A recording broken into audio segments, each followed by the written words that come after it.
All right. Welcome, everyone. I think we'll just get started here in a couple minutes. My name is Morgan McMillan, just so you know who's speaking.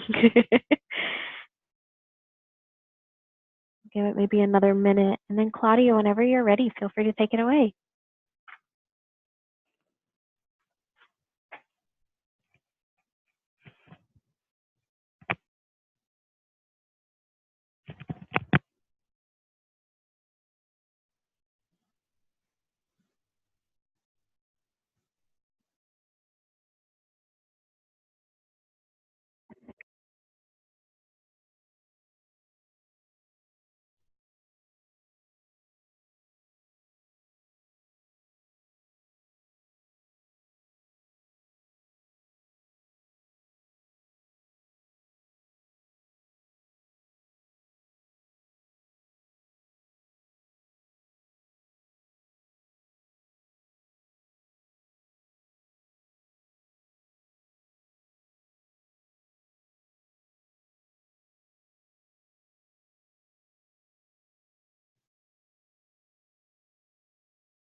Okay, hi everyone. I guess we'll go ahead and get started.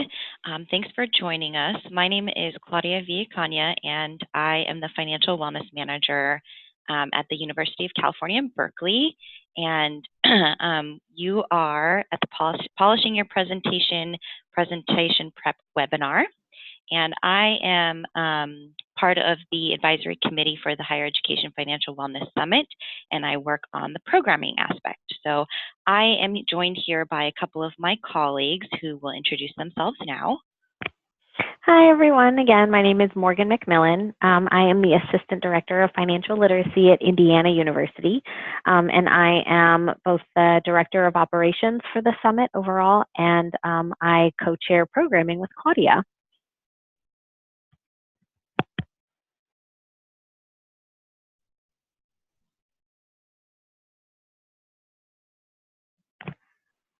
Phil, I think you may be muted. I hear him talking in the other room. Yeah. Oh, good. You can hear me.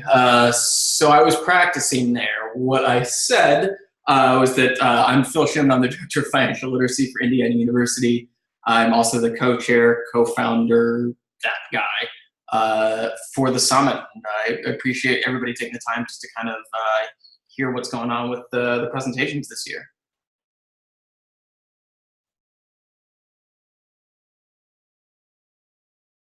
All right, so as Claudia mentioned, you all are here as part of the Polishing Your Presentation Prep webinar. But before we get started, I wanted to give you all kind of an idea of what our goals are for the session for today. It should be about an hour or so long. And so what we wanted to do with this session is to provide you with tools to not only polish your material, but to give you some considerations for your content, engaging your audience, slide design, as well as to just help enhance your material and your visual aids. For those of you who may be first-time summit attendees, welcome. We also want to give you a snapshot of what you can expect from attending the summit and who your session participants will be. We do recognize that everyone, though, does have their own individual presentation styles, which you'll even see today between Claudia, Phil, and myself. And while we don't want to take away from your individuality in your slides or your presentation delivery, we do want to give you some tips and guidelines as well to share and as well as share some feedback with you all from previous summit attendees and things that they have said that keep them engaged in the material and things that they like to see or don't necessarily like to see. So through this webinar, you can actually ask questions throughout if you'd like. Phil is sort of our webmaster, so he'll be announcing questions, whether, Phil, I don't know if you want to save those for the end or as we're going throughout, but Phil can call out the questions as we have them as Claudia and I are presenting back and forth. Phil, is there anything you'd like to add about how participants can contribute to the conversation or ask questions? Yeah, so the best thing to do would be to ask questions in the chat box, which you can find that link down at the bottom of your screen. I will kind of feel things out to see whether or not the question makes sense for that time or whether or not we can save it to the end. But please use the chat box because we don't want to just have interrupting talking. So if everybody could keep themselves on mute too, that would be great. Great. Thanks, Phil. So many of you may be familiar with the summit, but for those of you who don't necessarily know a lot about what you can expect, we want to kind of give you an overview of that as well. So this is technically the 5th year that we've hosted the summit, and the 2nd year under our new name, the Higher Education Financial Wellness Summit, or as we affectionately name it by acronym HEFWA or HEFWA. I've heard a couple different combinations. We are primarily made up of professionals who work at colleges and universities, as well as independent organizations and nonprofits who are just excited to talk about student financial wellness, financial education, and financial literacy initiatives, whether they're going on at their own institutions or at other places. And so our advisory committee, you may hear a little bit about them here and there. The 3 of us are all members of the advisory committee, but we all come from different institutions all over the country. And so because we come from different places and even different functional areas within higher education, you may notice that the personality of our summit is a little bit quirky. We like to have a good time. And so you may see among your participants as you're presenting folks who are in financial aid, those who are in student affairs, those who run their own financial wellness programs or looking to start up their own, university administrators, even some students. Got a couple librarians who come every year, but really we're a community of folks who are just interested in this topic and are just excited to share ideas with colleagues all over who are just interested in how do we engage college students in thinking about financial education. So our summit attendees, they come not just to learn from each other and hear about best practices and new ideas and innovative programming on other campuses.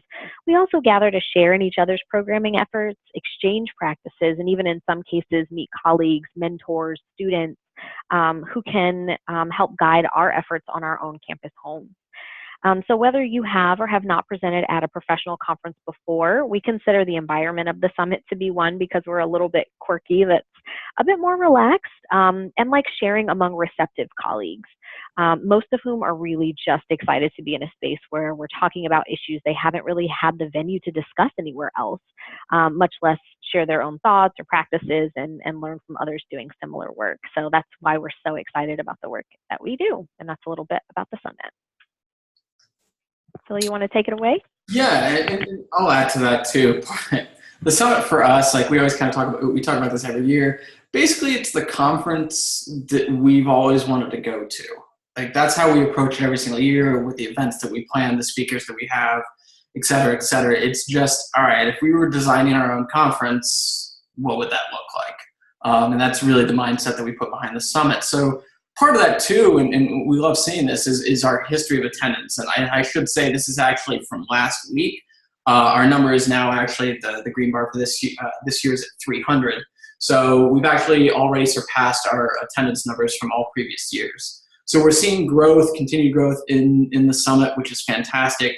But one of the things we really like about it is the number is still pretty small, relatively speaking, to the point where it still allows for good networking opportunities, but it feels, we'll call it small towny, where you really get to see the people over and over again that are there, and you can really have some good conversations with them. And that's one of the big pieces to the summit that we really try and push out there is we want you to connect with the other people that are there and really have some good conversations about the types of programming that they're doing at their institution so you can get some good ideas to take back to wherever it is you're coming from. To kind of take it a little bit further, and Morgan, if you want to take it to the next slide, just to kind of show you too, this is really interesting for us. We track this every year, just kind of where people are coming from, because we like to see the growth in financial wellness across the country, and so we're really starting to see that. In fact, to the point where we get our first 2 attendees ever from Alaska, which is fantastic. So we're seeing some growth in that area. We're getting some growth in terms of people from Canada as well. Not pictured on this map is actually a person from the University of Ghana, who we are probably going to annoy to death this year at the summit by continually calling him out to let him know that he's the one that traveled the furthest for the summit. But what you really can see here is that we're getting a lot of growth across the country. And actually, if you took like a time zone map of the United States, the institutions actually represent the time zone percentages very well. So there are not too many institutions for the mountain time zone, but that's about right for population-wise in the United States. But this is great for us, and especially this year too, we were mindful of the fact that we haven't had a lot of attendees from the West Coast in previous years. So we were hopeful that by moving out to Portland for this year, we could really grab hold of some of those West Coast people interested in the topic of financial wellness, and really hopefully bring them back with us next year when we bring the summit to wherever it is we decide to bring the summit. Which, for the record, we know we're holding it. We'll let you know at the summit this year. So next slide, Morgan. And then two, just so you could kind of know as you're presenting who you're going to be presenting to. Morgan kind of alluded to this earlier. We have people from all across the board, which is fantastic. One of the things that we know when it comes to financial wellness is it really doesn't fit within any certain or specific dimension of higher ed.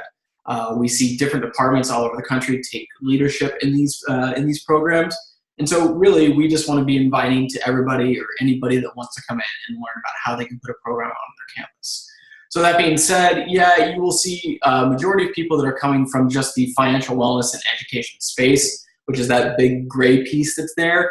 However, we have seen that could be some financial aid people just specifically focused on financial wellness. The green piece is the other. You've got 25% that are coming from financial aid, so student financial services. So that is a good chunk. But really, when we look at it, we consider it to be about half of financial aid related type people.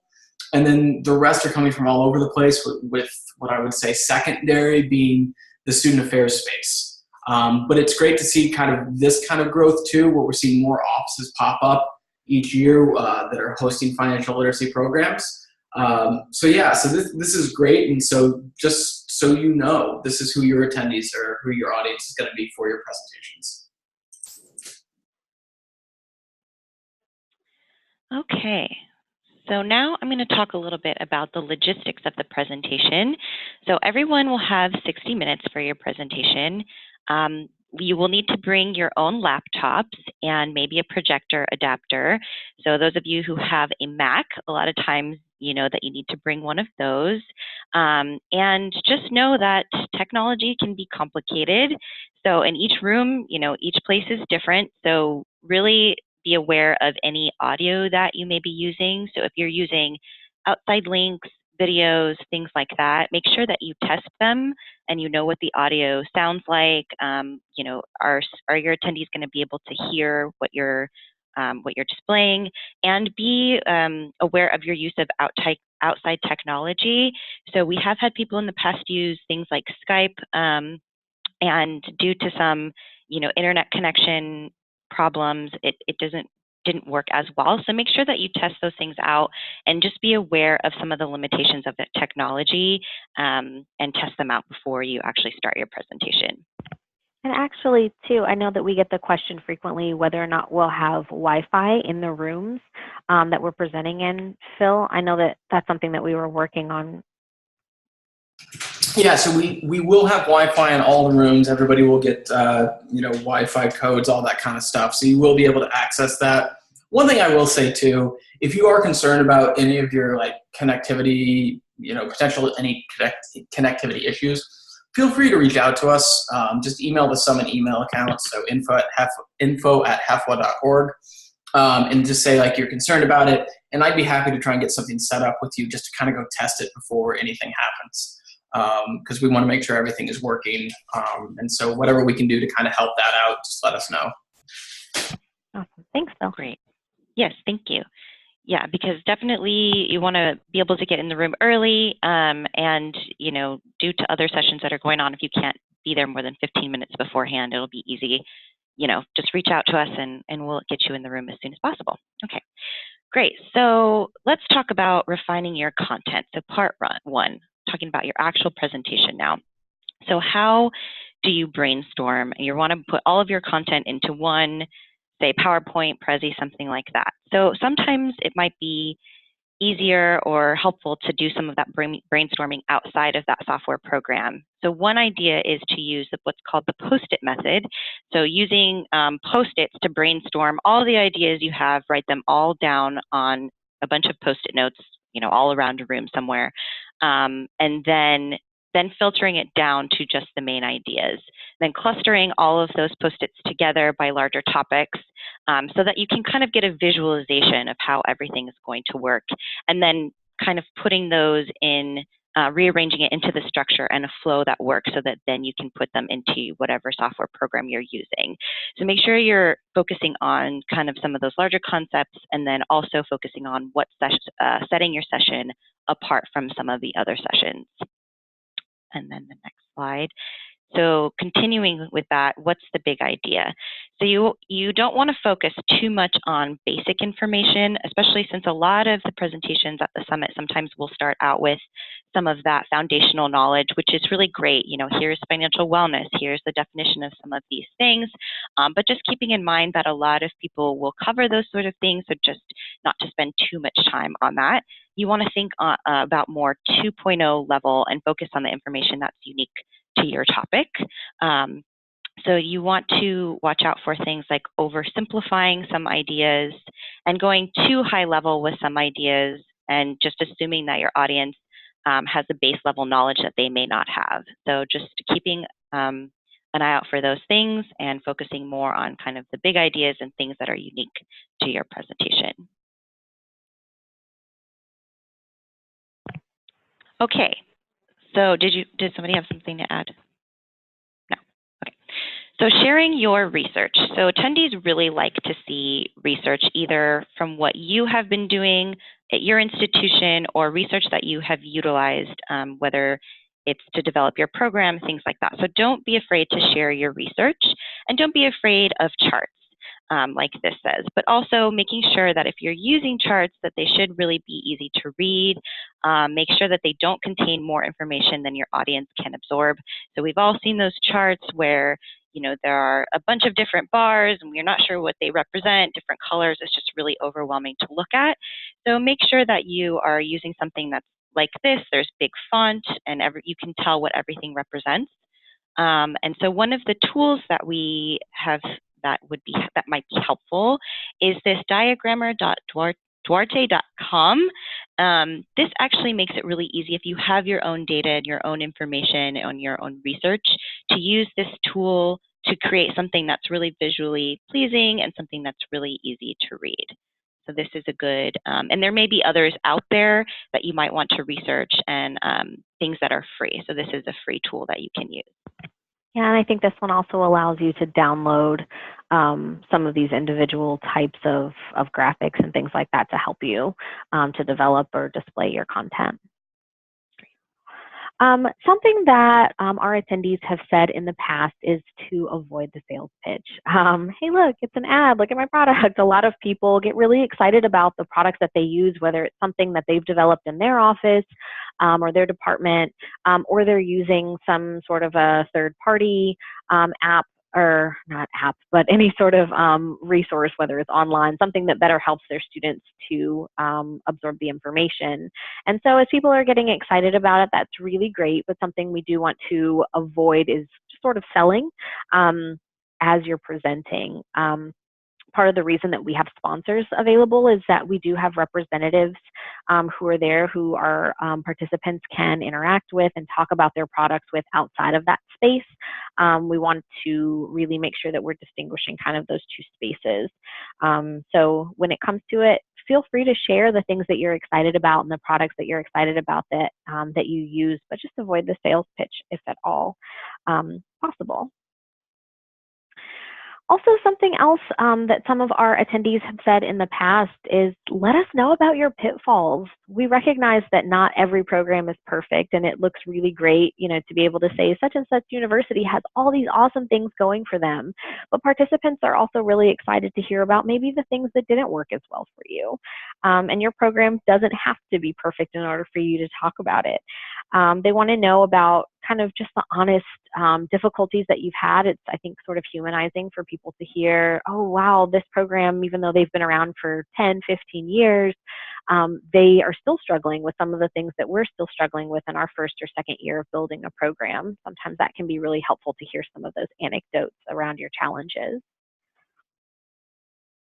Beyond that too, and this is just kind of a basic presentation skills sort of a tip, to make sure that you present your ideas clearly, whether that is visually in terms of how your slides are showing up, but then also to knowing your material can be really important. Not only knowing your material, but in terms of your delivery, you'll lose all credibility with your audience if it doesn't quite sound like you are rehearsed in terms of how you're delivering it, and also making sure to kind of tailor in terms of how you're delivering your content to your audience. All right, so part 2, common pitfalls. These are something that we often see in presentations. And so these are, again, some things that some of our past attendees have demonstrated that would be really helpful to see in slides. So the first one is just keep it simple. Try to avoid making too many points per slide.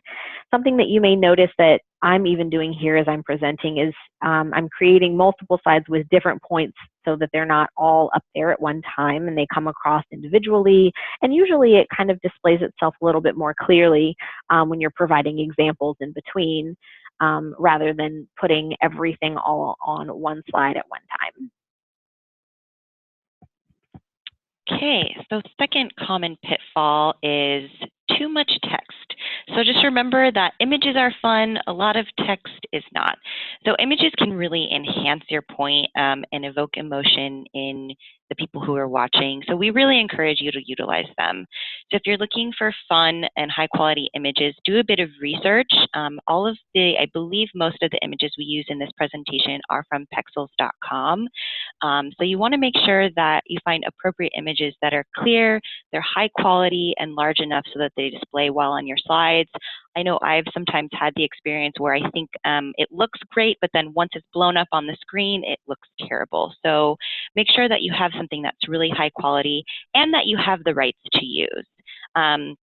So for Pexels, those are all free images, and there are others as well. So Creative Commons I utilize quite a bit, and there are different websites on Creative Commons that you can pick from. So you can either look for photographs or sometimes different charts and things like that, so that you can look for all within Creative Commons, and it lets you know the usage rights. So that's really important, that you don't want to be stealing somebody else's images.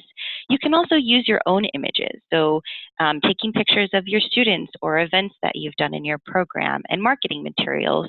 I've done that myself. I brought in some of my marketing materials and also put up pictures of them. So those are obviously free and easy for you to have access to.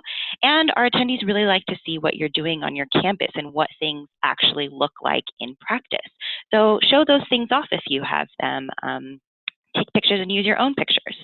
Another thing that I've recently discovered, and maybe I'm just late to the game, but I just found out that you can filter your Google image search by usage rights. So a lot of times, if you're looking for something really specific within a website like Pexels or Creative Commons, it's really hard to find a very specific image. So Google image search usually is a little bit, it comes up with a more broad search of things, and it's easier to find something that's more specific. So what you do is you go to Google image search, and once you search for something, on the right-hand side, it'll say tools, and then you can click on usage rights, and then look for something that's either labeled for reuse or reuse for modification, whatever you're looking for. Just make sure you're coming up with high quality images that you have the rights to. Okay. But also, avoid filling your slides with all of the thoughts in your head. Okay, so obviously this is a little bit overwhelming. You don't want your slides to be a distraction, and you should be the one that they're paying attention to. They shouldn't have to be reading everything on the slide while you're talking, because if really they could just look at all of your slides without you there, then why do they need you there in the first place? So don't use your slides as a crutch, use them as tools. Also, narrowing down the points you want to make. You don't want to list everything in your slides like this. It makes it a little bit too overwhelming, and then again, they're looking and reading at all of the different bullet points. So go back to your 2.0 piece and giving your audience sort of a higher level points and not having listing everything out. You want to kind of find a balance between how to convey those points clearly with a combination of the things that you're saying as well as what you put on your slides. And then also a little note about clip art. We would recommend avoiding clip art. It's a little bit outdated and sometimes the resolution tends to be a little bit low, and there are definitely better ways to convey your point. So keep in mind that your slides are not your presentation. You are. Really, people should be paying attention to you. You're the one with the experience. You're the one who has all of the knowledge. So really, the focus should be on you and the things that you're saying, not necessarily your slides. So keep that in mind when you are creating your slides. So the next point that we have here is that visibility matters. Of course, we want your participants to be paying attention to you, but we recognize that PowerPoint presentations or Prezis or whatever it is that you decide to use as a visual aid can be exactly that, an aid. It can be really helpful to have something kind of displayed in the background. And so what you have displayed up behind you really does matter in terms of clarity, and as well as, you want to think about text and color. So for example, this gray slide, we recognize too that lots of different institutions and organizations either require you or it's just easier for you to use your own institution or organization's branding. However, we notice that the summit colors are that gray and green, and then sometimes you see that kind of navy blue color, but putting them together in certain ways isn't always as visually appeasing, not to mention that a lot of people can't always see everything. So on a slide like this, I've got that green kind of buried in there. There have been times where, kind of like Claudia mentioned, we've put something together using our university colors and we've kind of mixed things around and we go to display it, and when it blows up on a huge screen, all of a sudden you can't see black and gray and differentiate the two colors when they're next to each other. So you'll want to pay attention to things like that. Utilize blacks and whites in terms of thinking about, what your background colors look like and your text colors, so that it really does pop, whether it's text or images that you're using. And another one as well is just to watch your audience. You'll want to recognize that your audience may be in different places than you are, whether in terms of program building or maybe even just different places geographically. They're at different institution types or have different demographics of students. We all have different kinds of scenarios that we're coming from, but you want to try to meet your participants where they are. And so this may come in the form of just how you take questions. If you are soliciting for questions throughout your presentation to make sure that you're kind of staying on beat with where your participants are. Asking your audience if they are understanding you or if you need to clarify your point anymore throughout can be really helpful. Or just checking in to see where they are. Something may sound really basic to you because it's something that you talk about in your day-to-day, or your colleagues who you speak with all understand the same acronyms or the same terminology because maybe at your institution you do have a really well-established program. But if half your audience are folks who are just getting started and aren't familiar with a lot of those terms, you'll want to check in and kind of see who's in the room, as well as whether or not they understand you. And then just pay attention to see if your audience seems engaged, if folks are looking sleepy, or if it looks like you're just losing people, you get some confused faces. It's really important just to kind of pay attention so that you'll notice whether or not folks are still staying on par with you or if you're starting to lose your audience. This happens. Ooh, shiny. It happens all the time, and it's human nature. I often tell my students as they're presenting, I oversee our peer program, and our students all the time, they get lost in the words of what they're saying, or they get lost in the content of the presentation without realizing half my audience is on their phones. What does that mean? And how do I kind of keep that from happening? Now, I think it is important to note that there are some people, actually quite a few summit attendees, who like to take notes on their phone or take notes on Twitter. So you might see some folks on their phone frequently for that, or, we're all away from our offices, so checking email, that happens as well. But it's human nature. We're also really easily distracted. Our students are even easily distracted. And so with the increase in easily accessible technology like our phones, and our minds are always wandering back to our offices, we often lose attention quickly. There's even research out there that says that our brains kind of zone out every 10 minutes. So our encouragement to you would be to change up your visual content, because you may lose your audience. If you are really text heavy in terms of how your slides are presented, you'll want to think about throwing in different images, or if you have images for every slide, maybe change it up, try a different type of a chart, or maybe try an activity, providing anecdotes, inserting polls. All of those types of things are different ways to engage your audience throughout. And as a presenter, you may not only be having to navigate remembering your material, but focusing on the most unique information about what you have to say can be really challenging in the midst of just trying to navigate that and paying attention to your audience and watching your clock, all those types of things. It can be a lot to kind of juggle, but you do want to make sure that you're concerning yourself with your audience's engagement levels. And so if you have, if you're looking for different types of techniques out there, there are polls that you can use that will require people to use their phones. There are different kinds of tools online where you can insert quizzes. You can maybe even switch up kind of how your audience is arranged in the room, so that it maybe requires folks to chat at a certain point and you're encouraging discussion, just to kind of change up the pace. I love this slide. So what can you do? I mentioned sharing anecdotes, inserting polls, those kinds of things. Sometimes just throwing something really kind of surprising in the middle, whether it's a statistic or an image or something like that, can help you to find different ways to tell your story and to convey your points in new and interesting ways. And it really can help to regain your audience's attention. Something that we do in some of our presentations actually is that we actually used to insert a picture of a sandwich and just randomly in the middle of some of our presentations, partially to remind our presenters, like, hey, just make sure you're checking in with your audience to see if they're still paying attention, but then also to bring the audience back in. Like, we may have lost you with some of that heavier content early on, but let's try to regroup and switch it up so that maybe this will grab your attention if we're changing topics or something like that. What you do doesn't have to be a large activity, but you might consider just different ways to think about how your audience listens and learns.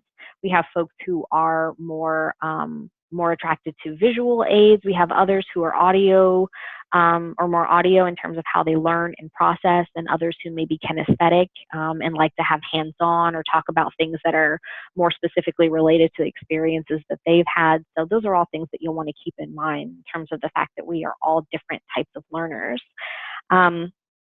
But then also don't forget to keep the flow of your session so that your gear changes don't seem completely arbitrary, maybe kind of like this slide here.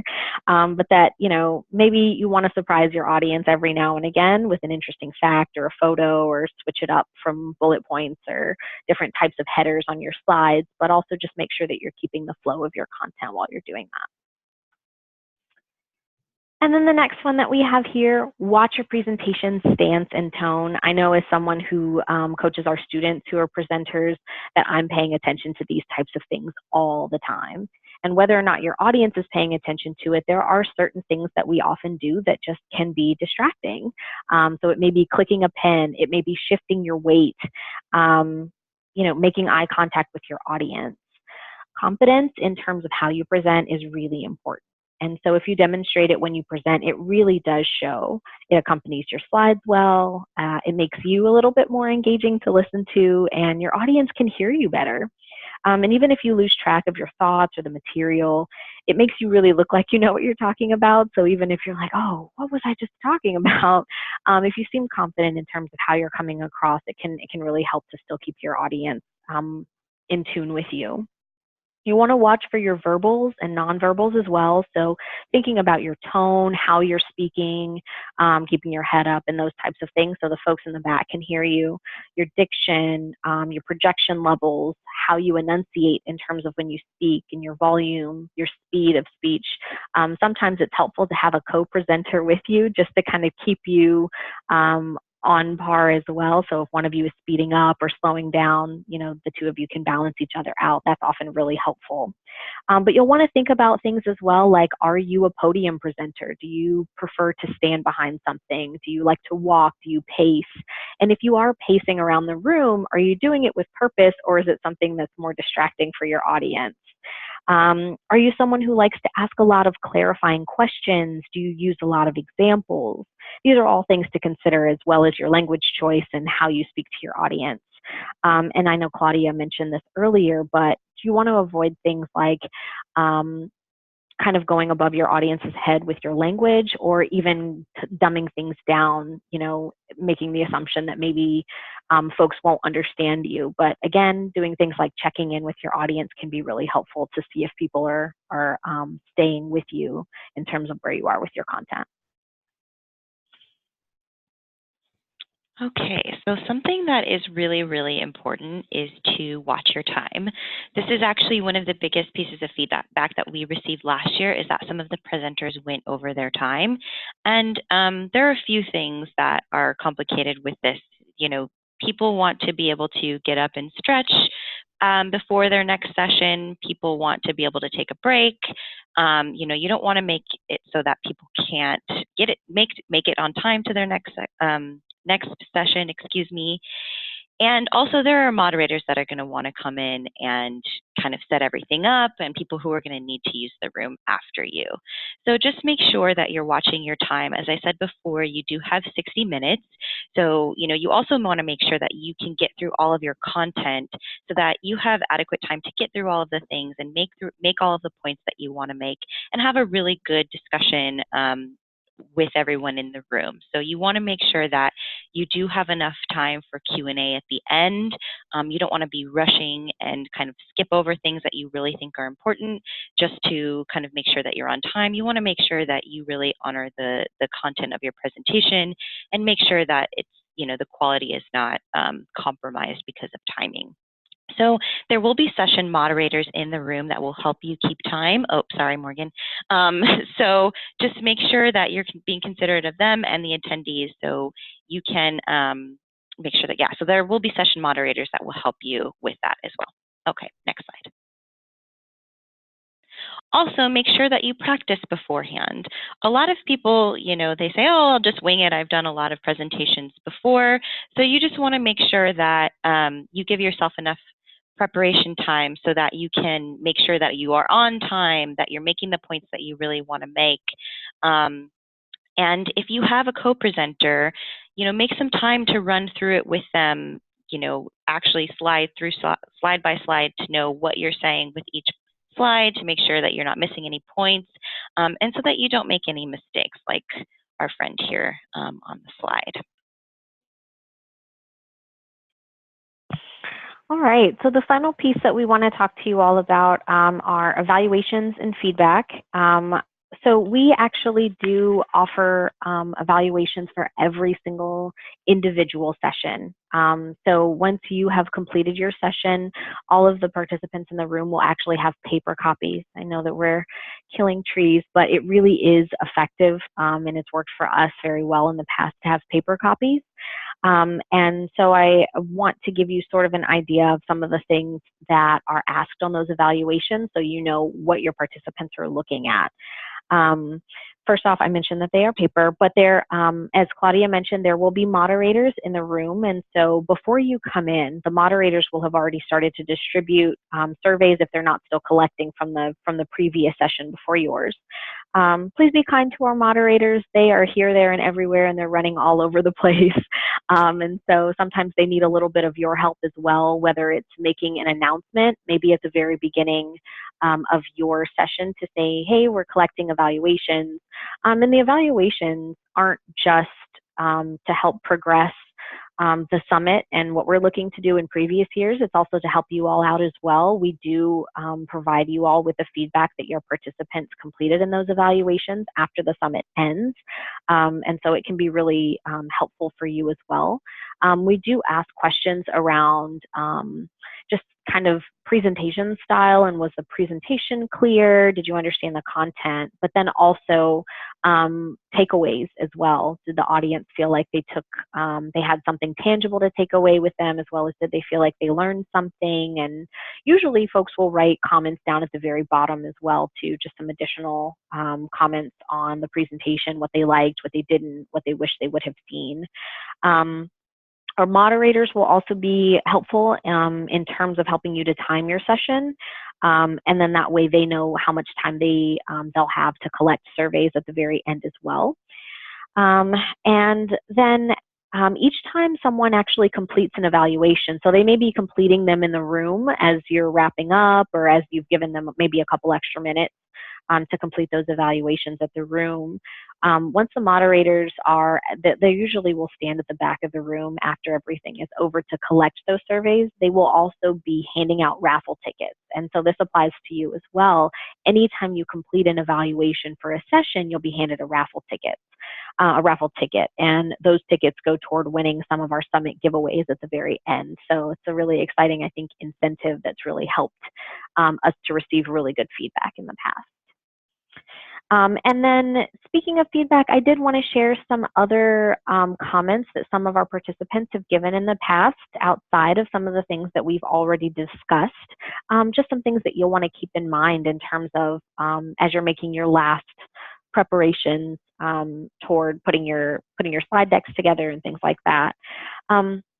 I would encourage you to revisit your title and your session description. Something that we've heard in the past is that session titles were misleading, or that the session descriptions were maybe too vague, or they just didn't align the presentation and what the attendees thought that they were going to get based on the title and description just didn't really match up. So how do you clear up maybe any misconceptions about what participants may have expected from your session? You might want to think about that as well, just reviewing the language of how you've communicated about what they can expect in your session. And then maybe consider your use of providing definitions and even broad overviews, because sometimes providing definitions like what is financial wellness, things like that, unless what you have to say is really unique and kind of like that 2.0 level, sometimes providing broad overviews can get boring kind of quickly and you may lose your audience there. So that's some feedback we have also received as well, is that there's a lot of repetition in terms of providing definitions. Acknowledgement that not everything works on every campus can be really helpful. We had a lot of folks provide that as feedback as well. Like, that's really great that they have this awesome session, but how can I translate that if I'm not quite at that stage yet, or I'm in a different institution type? Something that you may want to do as well toward that is just kind of avoiding kind of preaching messages because it's worked for you. Something that may work at your institution may not work at another one. And sometimes just the acknowledgement of that can be really helpful for your audience to say, hey, this really did work for us, or this didn't, but it may work for you. Consider ways of breaking up your participants' learning environment. I mentioned this a minute ago, but consider, if you do have a really small group, maybe more interactivity than what you had planned for can be really helpful. Maybe putting your participants in a circle or encouraging conversation rather than just your typical kind of lecture style presentation. And then at the very end, encouraging reflection, or considering whether or not you're going to give handouts to give your participants something tangible that they can take away. Sometimes that extra time for reflection or discussion, as well as allowing time for Q&A at the very end, can be really helpful. And again, that goes hand in hand with watching your time as well, because as Claudia mentioned, that's actually the #1 piece of feedback that we received, was just making sure that all the presenters are watching their time. All right. I think that's about it from our end. Phil, did you see any questions there? Or if anyone wants to take the time to ask questions now, that would be great. I have not seen any questions come in here, so I'm guessing you guys did a phenomenal job. That's what it was. Well, if folks are thinking about maybe putting together questions for right now, I actually did have just a couple other points that I think I forgot to mention in terms of your delivery, just considering being concrete, but also thorough, thinking about how you accomplish points that you're discussing and thinking about new ideas, as Claudia mentioned, is a really important thing to consider as well. And then one of the last points, and I've seen this quite a bit, is that generation conversation. A lot of folks like to overgeneralize about things like millennials or Gen Zers. And something that we've heard in our feedback is that folks are kind of tired of that conversation. So as you're thinking about maybe delivering content on your students, or just college students in general, thinking about the fact that we all have different demographics, we all come from different places, and so overgeneralizing about our campus populations may not always be the most helpful thing. And keeping your slides clean, I think, is kind of the last point. Sorry, I missed those last couple, but well, if no one has any questions, thank you all so much. Oh. We do have it's not a question, but we do have a tip from Sybil that I wanted to read for everybody. So a tip for staying on time: designate what topic and slides you will easily be able to skip if you find yourself short of time. Just skip it. Don't say, "I'm sorry, we don't have time to cover this." If you have to say something, just say, "I had added extra material in case we had extra time." That's a good tip. That's a really good tip. That's a really great tip. Thanks, Sybil. Well, and one other thing, if people have questions about presentations, if there's anything you want to know about the summit, any like format things that we've got going on this year, feel free to ask those as well right now. When will slides be posted to the website for attendees? We will put a call out for everybody's presentations basically the day after the summit's over, and we'll try and get those up. Usually what we do is the following Friday, so the summit will end on the 17th. Which means that we will try and have all the stuff online by the 26th.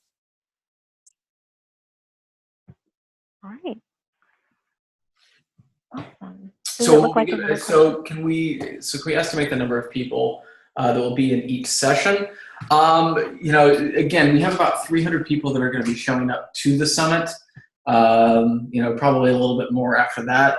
Our hope is that we split everything off into 5 sessions for breakout time, with the exception of the last one, which has 4, just with the way attendance goes towards the end of conferences.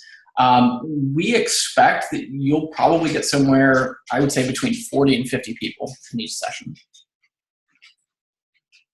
And if you don't get 40 or 50 people, that means other people are slacking, or they're trying to go out and enjoy Portland instead, which is just a terrible thing for them to do.